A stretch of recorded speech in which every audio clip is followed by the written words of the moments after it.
Ben McQuinney Outdoor Radio is brought to you by AnglersChoice.ca, the Angler's Choice in handmade soft plastics. Also presented to you by Handlebars Musky Lures, Zing the Bling, Frantic Big Game Baits, Keith's Trophy Fishing, Fish NV Guide Service, and Husky Musky Leaders. You're listening to Ben McQuinney Outdoor Radio. Hey folks, welcome to another exciting episode of Ben McQuinney Outdoor Radio right here on the Reno Viola Outdoor Network. My guest this evening is Dave McCready from Angler's Choice Handmade Fishing Lures. Dave, welcome back to the show. Thanks, man. It's fall, winter, fall. Some days it feels like summer, other days it doesn't. What kind of colors are we using, and what color patterns are most effective right now? It's all going to depend on your water clarity. You get a good 6-8 inches of visibility, a little clearer. You're gonna be going towards more natural colors, some darker colors as well. Mm-hmm. One of my go-to colors is just a straight black and red flake when I'm out flipping for largemouth at this time of year. You get into some black and blue, blue with silver belly, silver flake belly on it. Does real well. And then one that Jeff's been working with for the season here is a black and red flake on one side and a red and silver flake on the other side has been smashing fish left, right, and center for us. That's your water. That's when I kind of tend to bulk up a little bit and shoot towards the brighter, our summer craw, which is a green pumpkin, chartreuse pepper laminate. Mm-hmm. Has been incredibly well in the dirtier water with tied to a seal jig, a seal fishing jig. Just that bulk, the rattles, and that extra flash kind of helps out. Now, you've got some pretty bright colors up on the Facebook page. The Flappin' Weasels. What color is that? That's summer craw. Summer craw is it's a green pumpkin, almost like a green pumpkin pepper. With the chartreuse, yeah. A real bright chartreuse pepper on the underside. Yeah, I could see how that would be effective. Yeah.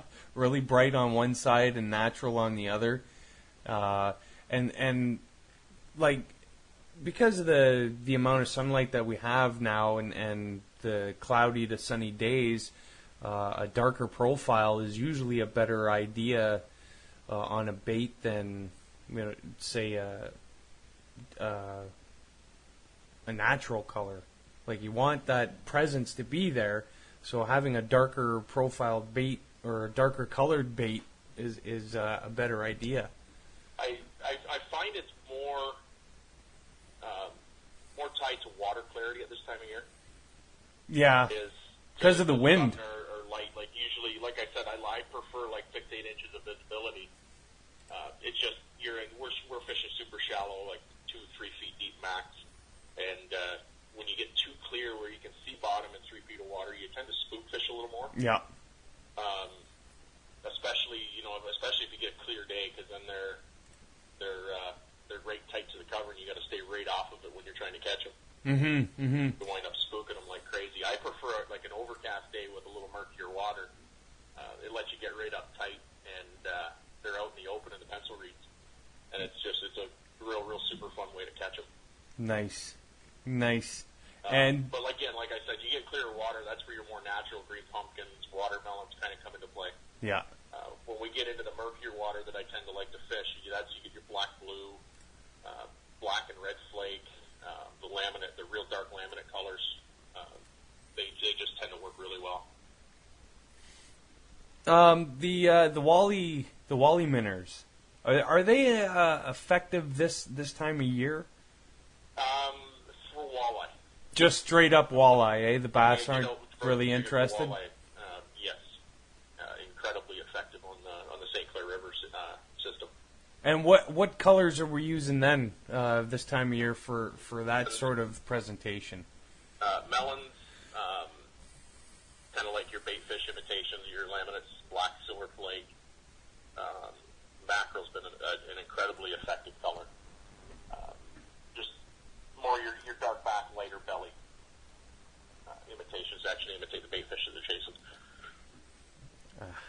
Uh-huh. Yeah, I'm still waiting for the spring, because I know you and I are both excited about what's going to take place come the spring, and everybody's just going to have to wait with bated breath until the spring unveiling. But fun, yeah, it's going to be a fun. Playing around with a couple of things this summer has been, this year in general has been quite fun. It's going to make for a really, really super fun spring when everything's ready to go. Yeah. The warthogs, I got to tell you, Dave, I smashed all season on those in and around the ponds and the lakes that I've fished in my area, especially that white 4-inch. They come out of nowhere and smash that thing. Yeah. Just shockingly, that's one bait that I haven't fished this year. And you know what? I wacky rigged it. I did not do my Texas rig style this year that I usually do with large or small stick baits like that. I just did the old wacky rig, and it's a do-nothing bait that allows you enough time to get ready, because it's like you can count it down from 10 and set the hook every time. It's just phenomenal. And white, hats off to you, buddy. That's my go-to color, folks. Angler's Choice white warthog 4-inch. Done. Perfect. You've changed my whole perspective on the cream pumpkin. Yeah, I tend to go towards melon. And the Fishing that one. the other thing I wanted to bring. Pumpkin copper was good. Yeah. The other thing I wanted to talk about was that larger warthog, the big one. What size is that? The 7-inch? Yeah, it's almost a half-inch diameter, pretty much a half-inch diameter. Yeah, on the line, out of water, it's heavy. In the water, you can barely feel that. And again, hats off to you. It's that neutral, buoyant mojo that you've put into all these baits. That those ones aren't set up to be neutral, really. Those are loaded right down with salt, which is the primary way to add weight. Yeah, well, okay. My apologies. Pure plastic. Yeah. But yeah, it's we're not weighing them down as much as some of the other larger companies out there are. I'm loading them full of salt, so when you bend it or you rub it, the salt, you can see that it's loaded with salt. But it's so Not strange quite as heavy. to work it through the water. I can't tell the difference between the 4-inch and the 7-inch. Yeah. Like, it's just that's subtle. Yeah. What we designed that one, the reason why we did a big fat 7 inches, when we get a real tough bite on the craws out here on Lake St. Clair, we'll start flipping that big 7-inch. Mm-hmm. And for some reason, a 4.5-inch craw with a big claw profile swimming through the water, sitting on bottom, when they're real finicky with that, they'll take a giant 7-inch worm. Mm-hmm. Yep. And it's pretty wild seeing like a 1.5 pound largemouth taking off with that thing. I'll bet. It's like you watch your line, and I've said this in a couple of my little tip videos that I'm yet to post, is you cast it in and you watch your line, and any subtle movement of that line, reel down and set the hook, because he's got it in his mouth and he's moving with it. Yeah, that one we find will flip into a pocket in the cattails. It's a tiny little pocket, and it's no subtle movement with the line. They just take off one way with it. Yep. It's just you see your line cut left or cut right, and it's like, what? I have this pond that I frequent, and it's chock full of largies, and the grass is just starting to die. It should be like perfect now. I'm gonna probably hit it up this weekend, but there's this matted grass, and there's like this one area that's got this big pocket in it, and I throw it out there, and I can count down to about 5, and the line moves. Right on. I don't know what I'm doing wrong, but whoever keeps taking this bait on me, I set the hook, I pull up grass. So I don't know what I'm doing. Bluegill like to play with the Yeah, they do too. Especially that 4-inch too. That white one, they just smash on that one. Yeah. Well, we got a couple contests going on right now to make way for some new stock for Angler's Choice. If you go to our Ben McQuinney Outdoor Radio page, folks, and I just put it up there. It's Free Swag Saturday. You can like and share the post, and I'm going to draw a name on Saturday for a free Angler's Choice T-shirt. And also on our Ben McQuinney Outdoors page, because we've hit 500, I want to say thank you to one of you lucky 500 fans, and you'll also receive a Angler's Choice T-shirt. So I want to thank Dave. Thank you very much for being a part of Ben McQuinney Outdoors and Ben McQuinney Outdoor Radio right here on the Reno Viola Network. And it's always good to check in on what's going on St. Clair, and I have one more trip out there yet planned for this year, and hopefully I can do a double header, go for some muskie and bass all on the same trip. So fingers crossed, and we'll be talking to you. Thanks again, Dave. No problem at all. Hey gang, Extreme Angler TV and Olive Lake Resorts are teaming up once again to bring you another fantastic prize vacation. Stay tuned right here for more updates. And also, like Olive Lake Fishing Lodge on Facebook to keep up to date as well. Tight lines.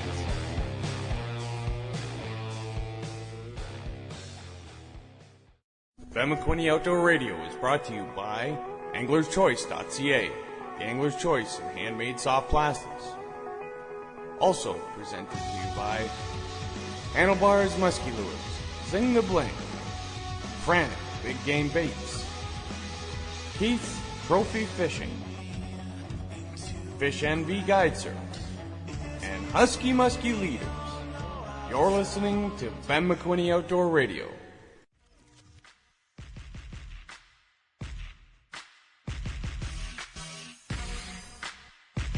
We are Rob, and you're on the water with the Assassins.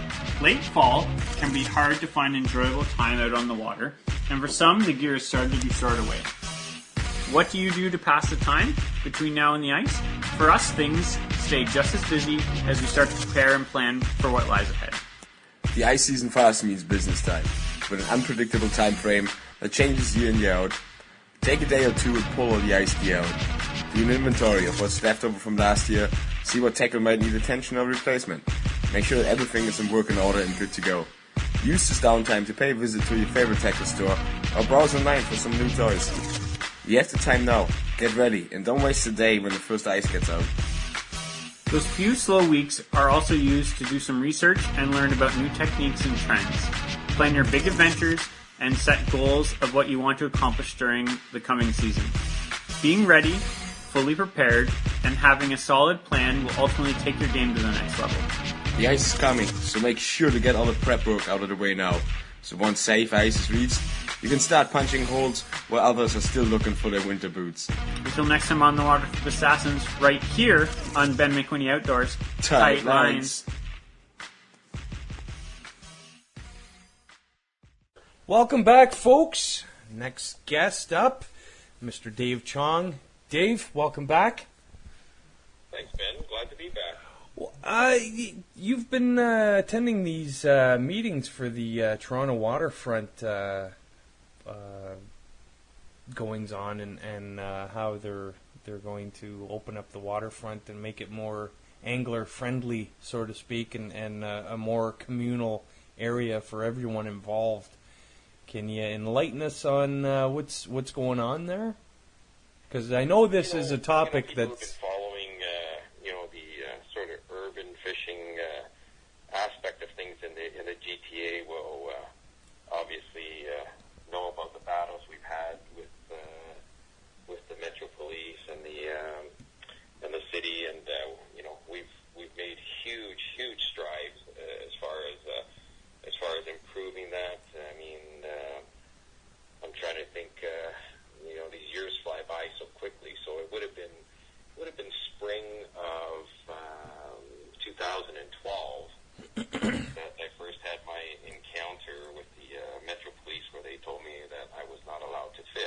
on the Toronto waterfront, which was news to me, considering I fished there throughout my entire youth, and for 40 some odd years I fished in the Toronto waterfront, and so I was surprised to hear that. And the strides that have been made have been just it would take us hours to go through everything that's been done since then.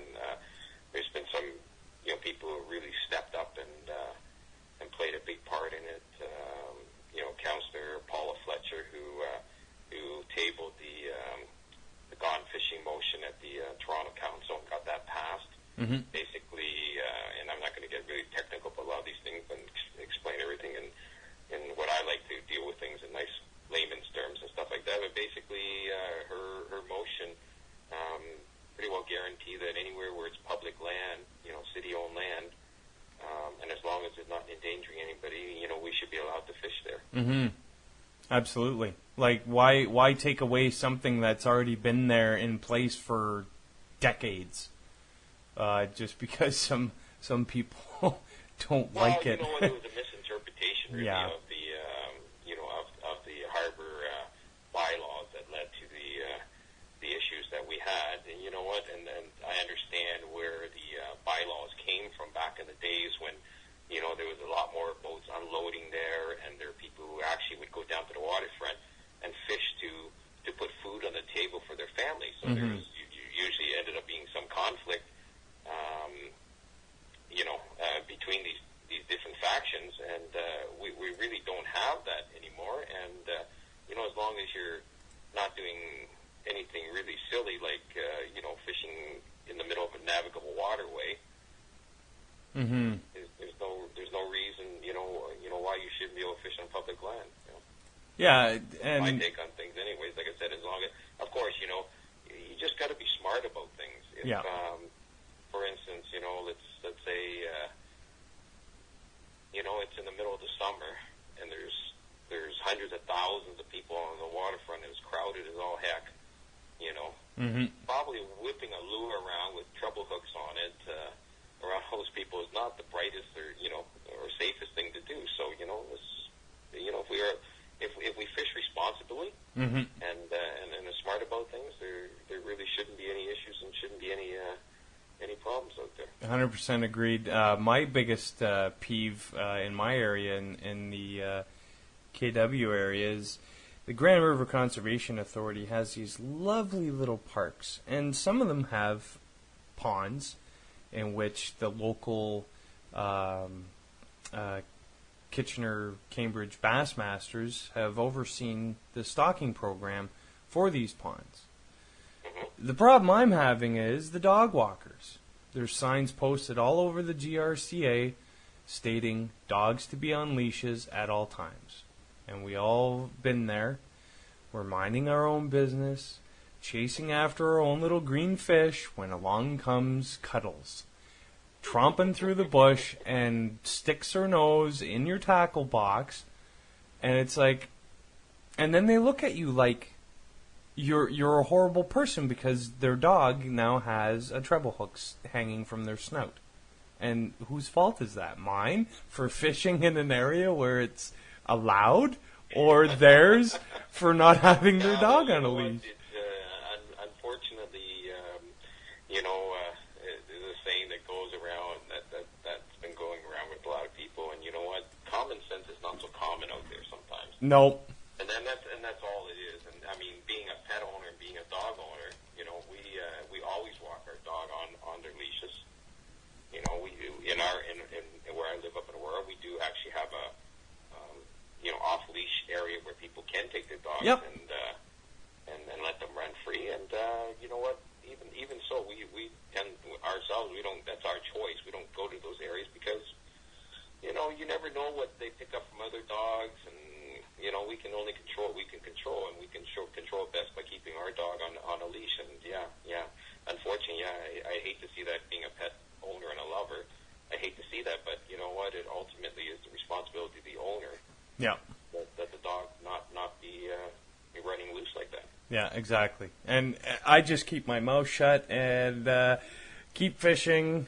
Give them the look, and and go about my business. But it's good that you're in the forefront of what's going on down in the Toronto waterfront because, like you said, it has been a big part of your life growing up, as has been for a lot of people in that area. Yeah, sure. And you know what? Why it should, today be taken away from the youth who are growing up, or people who live in the city? There's absolutely no reason for it. And there's a lot of people out there, like I said, like I already mentioned Paula Fletcher, but there's I think you're aware of the GTA recreational fishing plan, trees plan that's been tabled out there, and it's actually I don't know if this is good or bad, but it's probably one of the few times where I've seen federal, provincial, and municipal governments kind of working together on projects, and it's I'm really interested to see how everything works out in the long run. Absolutely. There's been a picture floating around online, and I wanted to get your opinion on it, seeing as how you're one of my favored Canadian pro anglers. It's a largemouth bass with a water bottle in its mouth. I'm sure you've seen it. What's your take on that, Dave? Yeah, I saw that the other day. Yeah. And you know what? My honest opinion, I don't get it. I didn't understand the point of it, and myself, because of what I do, and the fact that it's the same thing for me. Like, to eat a bass is bad karma because I kind of rely on them when I'm in a tournament to make money and such. And I don't know. I have too much respect for the resource and the fish themselves to ever do anything like that. Unfortunately, when the other groups, and you know who I'm talking about, see things like that, it just gives them more ammunition, and it makes anglers as a whole look bad. Yeah, exactly. It does. That's my take on it. Yeah. I don't know what was what the whole story behind it was and why it happened, but it's not necessary. And it was a small fish, anyways. Yeah. You know what? I don't know what people are thinking sometimes. Yeah. So, you can only control what you can control, right? That's right. So, There's enough people out there, who at least, let people like that know that, that's not cool, and, whether you get across to them or not, at least somebody's made the effort, right? Yeah, that's right. That's why I went right to the wall with it, and I said, okay, well, let's open up the lines. Anybody out there want to keep commenting on that? Because hopefully the person now has an idea that that's just not necessary or cool by any stretch of the means. And PETA thrives off of stuff like that, so let's not give them a reason to dislike us any more than they already do.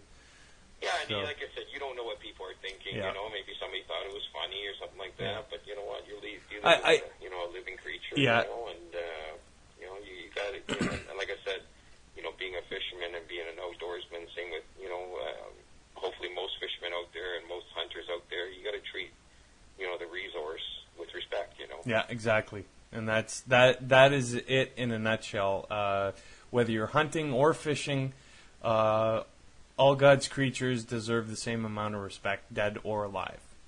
Absolutely.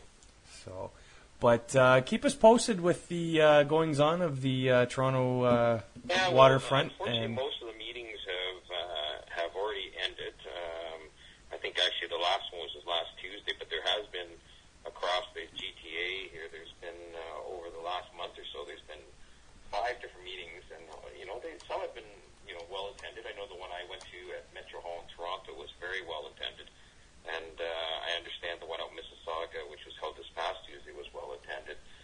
But they basically was filling in everybody on what their plans are, what their objectives are, and it's actually really neat to watch. There's all the conservation areas in the or conservation authorities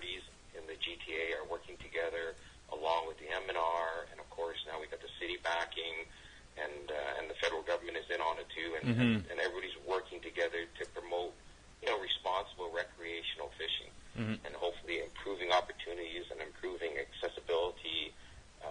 And along with that, it's not just that. Is of course you're going to improve at the same time. You're going to improve fish habitat. Some of the information that came out of these meetings, honestly, surprised me. Some of the information that it's so cool, especially the Toronto Region Conservation Authority, and I have to give a lot of credit to them, and one person in particular. I know there's more than one person involved, but Gordon McPherson, who's one of the managers there, he is one of the driving forces behind this, along with Will Wegman on the provincial M&R side of things. But some of they're literally on the leading edge of technology as far as gaining information even about the fish themselves. There was I'll tell you one specific incident that blew me away, and being a bass fisherman, this kind of strikes home. And we've always been told that smallies will swim long distances. If you remove a smallie from its home, it has a homing instinct to get back there, and it will travel miles and miles and miles. And you're always told that largemouths, as long as there's food, cover, wherever you put them, they're going to stay there. But with the equipment that they have and the things they're able to do studies with, they actually had a largemouth, which I do believe they put the transmitter in the fish over by Ashbridges Bay or off the Leicester Spit there, anyways. But they picked up signals from this fish, and it traveled over 35 kilometers. Wow. Before being picked up. I think the last place they picked it was over by Halton. That's a. I would have never have guessed that. That's a good. Would ever do that. That's a good haul for a little fish. Yeah. So they're along with everything else they're doing to promote fishing and everything. They've got some leading edge scientific studies going on right now, and just incredible stuff that in the long run is just going to help us manage the fisheries better. And again, provide more access for everybody, out there. Yeah. Well, last week I had the opportunity to speak to MPP Toby Barrett from the Halderman Norfolk riding, and he's one guy that's up on Queen's Park there that is fighting tooth and nail to ensure that our fisheries don't get destroyed by this Asian carp invasion. And he talks there. That's a scary prospect for sure. Was that brought up at all during any of these meetings?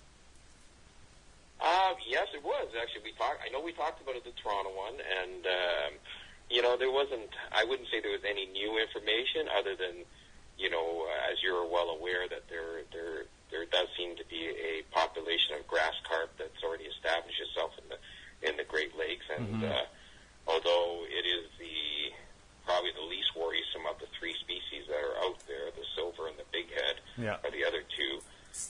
It's still, we still should be concerned that they're there. Absolutely.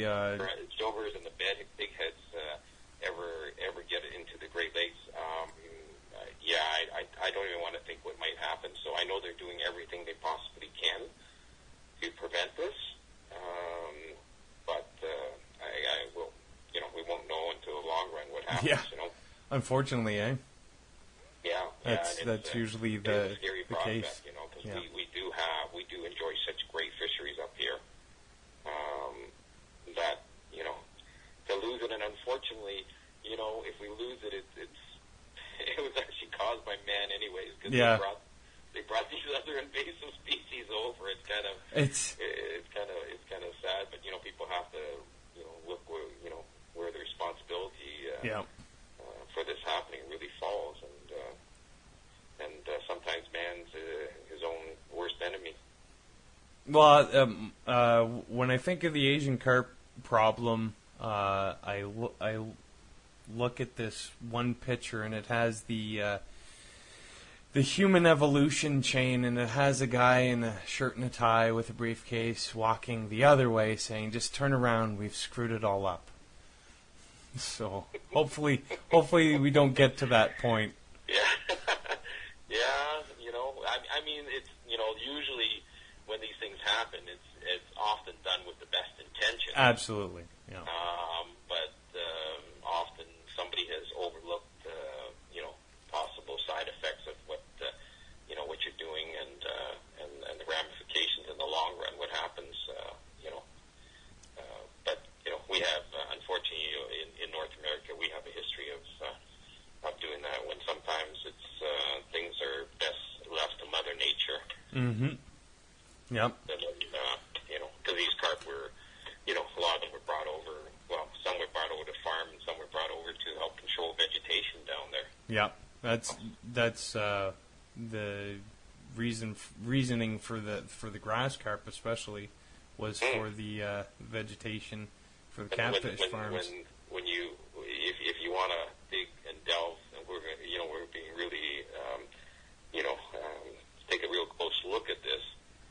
The problem with the vegetation usually is it's because of man being there and the introduction of too much phosphate into the water systems and promoting weed growth. And, if it was left up to Mother Nature, there'd be a nice balance there. But, man creates the problem, and they try to solve the problem with something else, and they create a bigger problem. Yep. on goes. And, and what you said about that... evolutionary chain. Chain going back, it's probably not a bad idea. Yeah. So, anything new and exciting in the world of Dave Chong? Other than the... honestly, 2013 has been a challenging year. I personally, and not that I think anybody out there really is all that concerned about it, but, I've had some health issues with my knees, and, they're well on their way to healing, and I'm looking forward to rehabbing over the winter and coming back next year, hopefully better than ever, and all my competitors out there, beware. There you have it, folks. The man has thrown down the gauntlet. So how was... we all look for challenges, you know, and that's one of the reasons why I do compete in tournaments. It's such a big challenge. There's so much, things have today, and I'm actually next week I'm doing a couple of seminars at the downtown bass anglers out in Oshawa, and then at the Hogtown group Bass Masters up in Markham there. And one of the reasons, the big topic of my seminar is how tournament fishing has changed in the 25 years that I've fished it. Mm-hmm. And how things have gotten easier but gotten tougher. It's actually what I've noticed. Sitting down and kind of looking back over my career is, it's probably easier to win a tournament these days because of the tools that all the new anglers have at their disposal. Yeah. But because of that, there's just the competition today is just so tough, and it really is. Do you think our bass angling will get to the point where it is over, say, in Japan, where they draw a card and they have like 10-yard by 10-yard square to fish, and that's it, and it's the luck of the draw, and if you win, you win? A lottery to decide when and where you can fish? Yeah. You never say never, but I wouldn't think that would ever happen over here just because, we have so many lakes. We have so many lakes, so many rivers. Yeah. Our resources are, 100 million times what Japan's is. One of the reasons why they have that over there is the lack of natural resources, right? So I don't think so. Mm-hmm. Hope it never gets to that point. But like I said, one of the things I'm big on in fishing is never say never and never say always. Because a number of times I've heard heard people say, but they're always here. And they're not always there. No, that's right. I saw... always bite this lure. No, they don't always bite that lure. That's right. Yeah. I'm just... I'm cruising here as we're talking, but there was a post, and it was Maury Povich, and it said, when you say you're pre-fishing, the lie detector test turned out to show that was a lie. You're not always pre-fishing.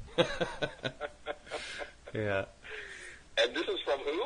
I can't remember who posted it, but it was they were doing a spoof on Maury Povich, because I guess all that Maury cares about is... Yeah, I know, with all the lie detectors constantly.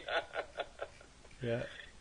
Yeah, no, it's very, well, maybe one day I'll have to sit down and make notes, and maybe we'll write a book about it, but I've seen a lot of changes in 25 years of tournament fishing.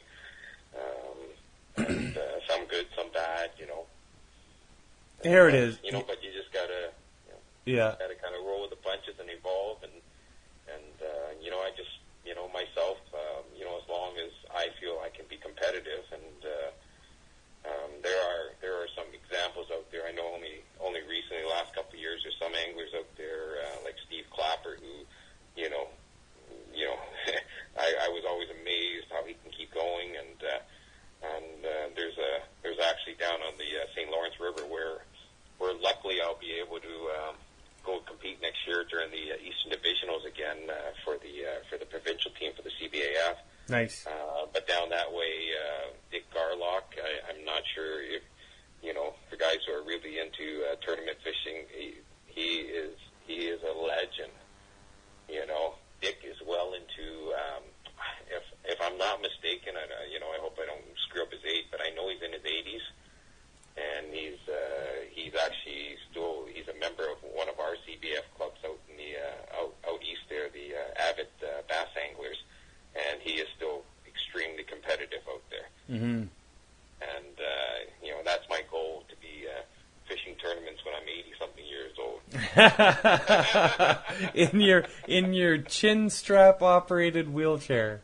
Yeah, that would be awesome. But you know what? He still, he still gets out there, and he drives a tuna boat now. I do believe he has a Ranger 621, which I hope this is not saying something about myself, but I've been actually considering the tuna boats the last few years. Just because I tell you what, all the young guys out there, they don't realize it, but ride 25 years on a bass boat and your body takes a beating. Oh yeah, I get off the water from my next guest, Keith Davison from Keith's Trophy Fishing. I get out of his nitro at the end of a day, and it's like I feel like he drove the truck over me. It's tough. I've had many of those days. Yeah, it's tough. Definitely not for the faint of heart. And Great ab workout, though. You probably don't, like I said, when you're young, and it's the same as anything. I played a lot of sports growing up, and we shrug off a lot of things. Oh, you walk it off, that kind of thing. But I'll tell you what, you don't realize it till you get older, but all those days and stuff like that, they kind of take their toll eventually. Mm-hmm. They do. So, for the guys who are out there doing it right now, take care of yourself. Yep. One day you'll be up there with the rest of us. I don't want you to be sitting here like I'm going, oh, I wish I had, no. Yeah. Well, any shout-outs you want to give, Dave? Oh, you know what? I do. Seeing as we were talking about recreational fishing, there's so many people out there. Obviously, I love talking fishing. I love talking to everybody. But there's a group out there right now in the city of Toronto who I will give a big shout out to, and they're the Toronto Urban Fishing Ambassadors. Mm-hmm. And this group of guys are phenomenal. They organize cleanups in Grenadier Pond, Hyde Park, different parts of the city waterways,